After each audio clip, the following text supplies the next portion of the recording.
E aí, pessoal, que é Gaia Gaia. E Arcane, segunda temporada. RPG e jogos. Como fazer jogos e RPGs de Arcane.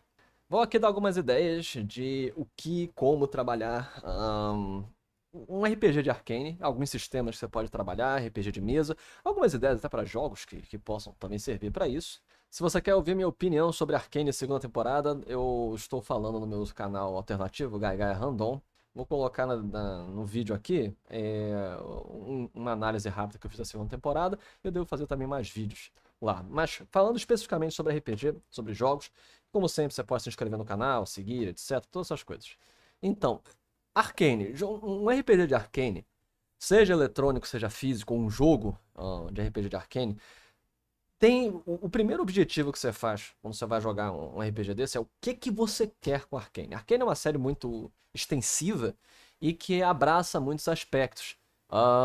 Você pode pensar um jogo de simulação de recursos, por exemplo, para Arcane, onde você controla um dos senhores do crime de Zaun para tentar pegar spoilers da segunda temporada, mas após a derrocada de Silco, tentar dominar todas as situações de Zaun. Então você vai tentar dominar o mundo do crime de Zaun enquanto você está tentando resistir a Piltover. Então, primeiro, você tem que tentar decidir o que você procura com o jogo de Arcane, porque não precisa ser especificamente vamos pegar os personagens e jogar com eles, ou jogar vamos interagir com Jinx, vamos interagir com Violet, vamos interagir com a Dessa, vamos interagir com a Caitlyn. Não necessariamente é isso que precisa ser Arcane. Claro, ele é mais padrão e a gente vai falar um pouco mais sobre isso, não sei o que, mas pensando assim, vamos tentar imaginar quais são todos os aspectos que podem ter em Arcane. Você tem, obviamente, o jogo de personagem, o jogo em que é o jogo de drama de personagem, você vai desenvolvendo o personagem e o aspecto mais emocional e interativo entre os personagens. Você pode ter um jogo que é literalmente o jogo de matar, pilhar e destruir e ficar mais forte. Inclusive, Arcane tem muitos desses aspectos ligados a melhoramento, seja um melhoramento a partir de implantes cibernéticos, ou maquinário, equipamento, ou você pode ter até o Shimmer e as super drogas do mundo que melhoram o seu personagem, ele fica super poderoso. E também nós temos os melhoramentos mágicos, que nós vemos em Noxus e outras séries e outras localidades. Então, você pode ter o clássico Dungeon Crawl, que você vai ficar cada vez mais forte. Você pode ter uma versão mais realista, você pode ter uma coisa mais de recursos. Tem muitas formas de fazer um jogo, ou RPG, ou qualquer forma de entretenimento jogável de Arcane. Vamos então, continuando sobre esse aspecto, falar sobre o gerenciamento de recursos, depois partir para o estudo de personagem e depois para o Dungeon Crawl. Que são os três grandes que eu acho que a maioria das pessoas vai querer jogar. Inclusive, eu acho que a maioria das pessoas vai querer jogar o terceiro tipo de eu quero eu quero montar um personagem combeiro Jinx e sair comendo todo mundo no tiro. Eu acho que é isso que a maioria das pessoas vai querer jogar. Gerenciamento de recursos é muito interessante. Você jogar como uma nação, você jogar como um grupo criminoso, como eu falei, e tentar lidar com isso. RPGs de mesa, jogos eletrônicos que fazem coisas como isso, desde Civilization, Age of Empires, coisas do tipo, mas isso é muito interessante você trabalhar. Você pode trabalhar um jogo onde você vai pegando os recursos, pegando a energia. Um jogo que tem até um pouco da vibe de Arcane, que é o They Are Billions. Você pode ir pegando o gás, só que um gás, na verdade, é o gás subterrâneo de Zaun, ao invés de ser o gás de They Are Billions, não sei o que. Então tem algumas possibilidades de você fazer isso. Em jogo de mesa, tem dois muito interessantes. Você tem Reigns, que é um jogo que você lida com reinos, com a One Row Engine, e você tem o jogo de Game of Thrones. Que é muito curioso porque ele é essa ponte entre tanto você tem as suas casas e você tem o gerenciamento de recursos e você tem a parte de personagem, que inclusive aí fala com o segundo aspecto que a gente vai estar discutindo. Se você quer lidar apenas com recursos, você tem o RPG de Fate acelerado, ele tem regras para jogar com organizações. Você faz a ficha da organização e você trabalha com ela.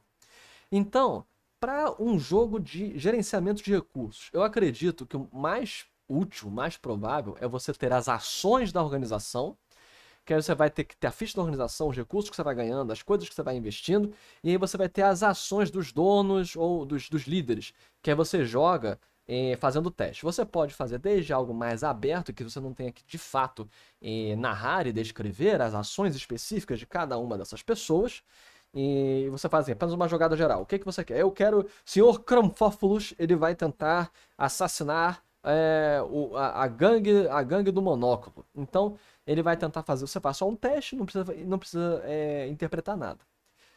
Aí, ou então você pode adentrar no aspecto mais dramático e interativo. Que aí nós vamos para o segundo ponto. Vamos falar. Como é um RPG dramático e interativo, o foco está mais na dramaturgia. O drama, um dos gêneros clássicos literários, representa o gênero da conversação. É o gênero do diálogo. É o gênero literário da conversa entre personagens, a partir normalmente tomando o presente como momento ideal da fala. O que nós estamos observando, o que nós possamos observar com relação a isso, é que um RPG, um jogo que trabalha esse aspecto, seria um jogo, se nós formos pensar num jogo eletrônico, seria um jogo onde você é tipo aquele jogo, tipo um Baldur's Gate da vida, que você tem muita parte da interação entre os personagens, é o foco. Menos às vezes até do que a luta e o combate é a parte de interação. Ou você pode ir para aqueles jogos de escolha sua própria aventura, conversa, e as novels, por exemplo, desde Danganronpa até outras novels, onde o foco é mais o desenvolvimento da história e a conversação e o diálogo. Um Doki Doki Literature, as novels no geral, enfim. E isso também é aplicável no jogo de RPG, que é o famoso jogo onde nós não rolamos dados, é apenas interpretação.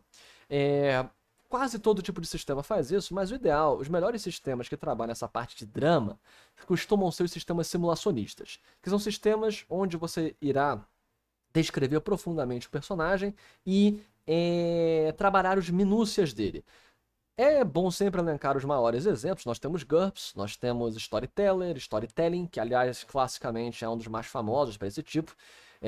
Storyteller e Storytelling são muito bons. Os clássicos, o novo, moderno, não tenho muita experiência falando, nem o StoryPath Engine e essas coisas, mas eu creio que todos sejam mais ou menos semelhantes. Você também tem uma forma de gamificar as interações, o que pode tornar levemente problemático se o objetivo for mais em uma interpretação livre e solta do personagem. Eu diria que, se você quiser essa parte de gamificação, você pode usar o Cortex Prime, que você usa suas próprias emoções como atributos necessários para rolar. Então, se você for a Jinx, você teria um atributo de loucura, que aí você pode rolar, e quando você rola, se você jogar um número baixo, você adiciona uma coisa negativa na cena. Violet poderia usar violência, poderia usar agressividade, poderia usar amor, poderia usar não sei o que, poderia usar justiça. Caitlyn poderia ter um atributo chamado justiça. Então, existe esse tipo também de jogo. Aí ele se torna um pouquinho abstrativo, porque como é que você vai jogar com justiça contra alguém? Fica meio estranho quando você vai interpretar, entende? Por isso, se você for para o caminho mais da simulação, é interessante pensar nos sistemas clássicos que você vai descrever em minúcias as características concretas de seu personagem para tentar entrar na pele dele.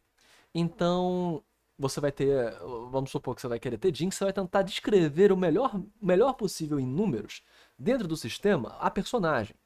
E não do ponto de vista de combate, mas do ponto de vista também de suas atribuições mentais, psíquicas, etc. Dois RPGs muito curiosos que eu tenho até aqui, que podem também trabalhar um pouco sobre isso. Tem Falkenstein. Falkenstein é um clássico RPG de simulacionista e que ele tem abertura para não rolagem de dados. Não só porque ele pode usar carta, e isso permite umas mobilizações muito interessantes de interpretação de resultado, que dado não permite. E também os atributos são muito invocativos dessa capacidade nossa de interpretação. Então, é interessante Falkenstein. Outro muito curioso, que eu acho que poderia ser também muito útil para Arcane, é o OVA. O sistema ele é muito gameista, ele é muito focado em combate, mas a construção da ficha de OVA é uma construção muito legalzinha, sabe? Porque a construção da ficha, você vê aqui que tem os atributos de combate do personagem. Cadê?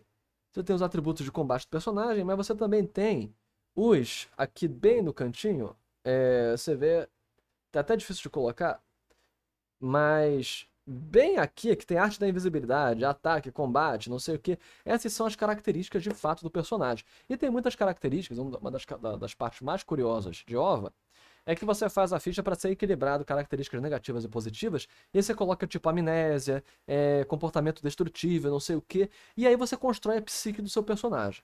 Eu acho que OVA é um ótimo sistema se ele for reestruturado para ser mais no aspecto dramático do que no aspecto combativo. Mas, mesmo no aspecto combativo, também é interessante. Outra coisa legal de sistemas simulacionistas, se você for para GURPS, Storyteller, é que ele é meio realista. E aí você pode ter jogos ou realidades onde o personagem pode morrer fácil, as consequências são mais concretas, o que nós vemos muito em Arcane. Apesar de que os personagens principais possuem uma plot armor, uma armadura da trama muito forte, muitos personagens do mundo não são. E se você não for jogar como um dos monstros do mundo, dos campeões do mundo, como a Vi, a Caitlyn e a Jinx, então você vai jogar com uma pessoa comum que vai estar lutando ou interagindo com esses deuses, com essas deusas do combate, pode ser interessante, porque enquanto elas não morrem por nada, você leva uma espirrada na cara e você cai morto. Então é interessante. Por fim, o último aspecto que pode ser jogado é o jogo. Não é o último aspecto, mas são os três principais que eu quero falar. Inclusive, se você quiser saber mais de algum outro aspecto, eu posso me debruçar em sistemas específicos para trabalhar Arcane.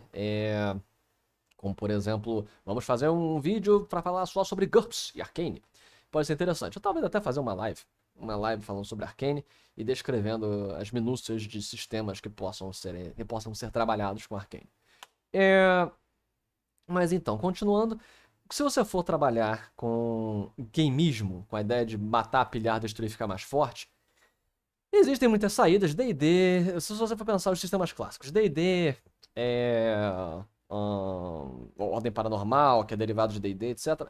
Como sempre, e como eu já falei em vários vídeos, você pode pegar D&D, utilizar o mesmo sistema e só mudar o flavor, mudar a descrição das coisas. Então, Vi seria uma bárbara guerreira, que ela tem fúria e não sei o que. Jinx seria uma ladina e com artífice. Então você pode pegar as mesmas classes e mesmas coisas de D&D e interpretar diferente. Ao invés de ser magia, super tecnologia, ao invés de ser coisa primal, elemental, hextech, não sei o que. Então você pode fazer isso.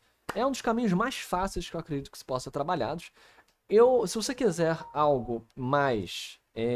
como é que se diz? Se você quiser algo mais puramente mais adaptável, OVA é possivelmente uma das melhores que você pode tratar, mas certamente, o melhor que você pode tratar para Arcane, eu acredito, inclusive de sistema genérico, que pense em combate e pense em essas variações de você criar sua ficha e o foco em combate, é 3D&T Victory, o novo, que é pra mim o mais equilibrado dos 3D&Ts para um combate complexo. E claro, se você quiser uma versão simplificada, você pega o 3D&T resumido, ou 3D&T, ou 2D&T. Eu acho que é muito a cara de Arcane esse tipo de coisa. Literalmente é muito a cara de Arcane jogar com 3D&T e variantes Arcane, entendeu? Eu creio que 3D&T é a grande escolha pra esse tipo de coisa. Aí você fala, mas e Fate? Você sempre fala Fate. Fate pra Arcane. Como eu falo, Fate é muito bom pra anime, é muito bom pra essas coisas. Mas Arcane não é tão abstrato quanto os animes que nós falamos normalmente aqui no canal. Então eu acho que tem outros sistemas que você pode utilizar pra depender do que você queira. Mas claro, Fate, Icons e Mutantes e Malfeitores são sistemas genéricos que podem ser aplicados. Phase Rip também é muito bom. Novamente, são sistemas mais genéricos e que abraçam também Arcane facilmente, porque abraça qualquer coisa. Mas eu acho que em específico 3D&T para essa parte combativa, OVA se você estiver disposto a um RPG novo, D&D se você quiser utilizar apenas o flavor e ignorar as partes específicas do mundo de fantasia. Para a parte de drama, nós temos os clássicos simulacionistas Storyteller, GURPS e variantes. OVA você pode utilizar, Falkenstein você pode utilizar como meios termos. E você tem gerenciamento de recursos, Reigns e Game of Thrones, eu acho que são muito bons. E com seus respectivos jogos inspirados. Me digam se vocês gostariam de que eu debruçasse algum em específico. Aqui foi Gaia. Até a próxima, pessoal. Falou!